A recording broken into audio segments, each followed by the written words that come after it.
Hello guys, I am Shahzad Ahmad and welcome in lecture number 7. Today's we are going to install the WordPress from the quick install sections.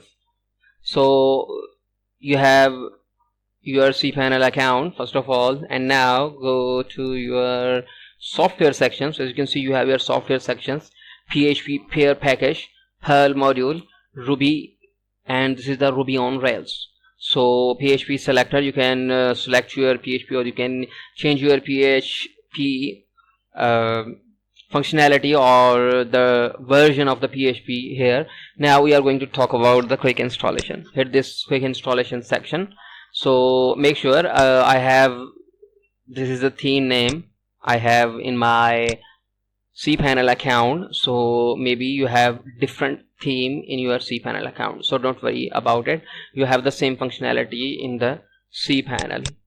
Now as you can see, you have your Drupal, you have your WordPress, Magento, and this is your Joomla, and a lot of softwares available here. So I'm going to install the WordPress with a single click. So how can you do that? If you are not familiar with WordPress, so don't worry about it. I'm just showing you that how can you install the software with a single click. So as you can see, you have a lot of list available here. So popular installs: WordPress, Joomla, Drupal, and all installs. So you can install your billing, blog, and you can add your calendar, chat. In the chat you have your XChat, PHP free chat. So a lot of softwares available here. So hit the install button. So now hit the install WordPress.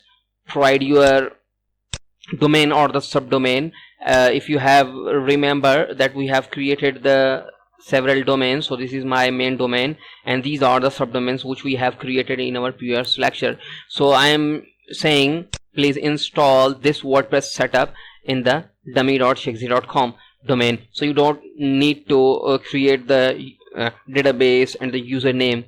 I'm saying install the subdomain in this directory, and now email, and this is the username. Install. No thanks. Okay, it's saying index.php file already exists. If because we have index.php file, so remove index.php file, and now we have removed nothing here. Now hit the install button. No thanks.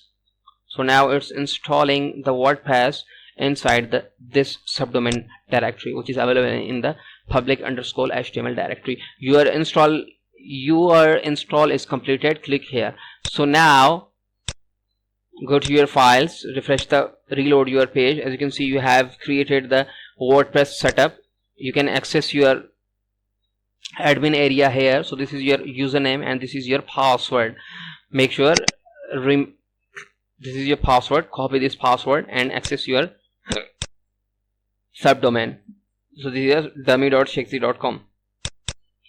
so provide your password and provide your username. Log in with your account. So you can see we have successfully installed the WordPress in our dummy second.shakesy.com. so this is our subdomain area. Okay, so in this way you can install any software with a single click. So we have installed the WordPress in our subdomain. You can install your WordPress in your main domain or any directory which you are interested in. So I think this is enough. In the next lecture we are going to cover some other topics. So thank you for watching.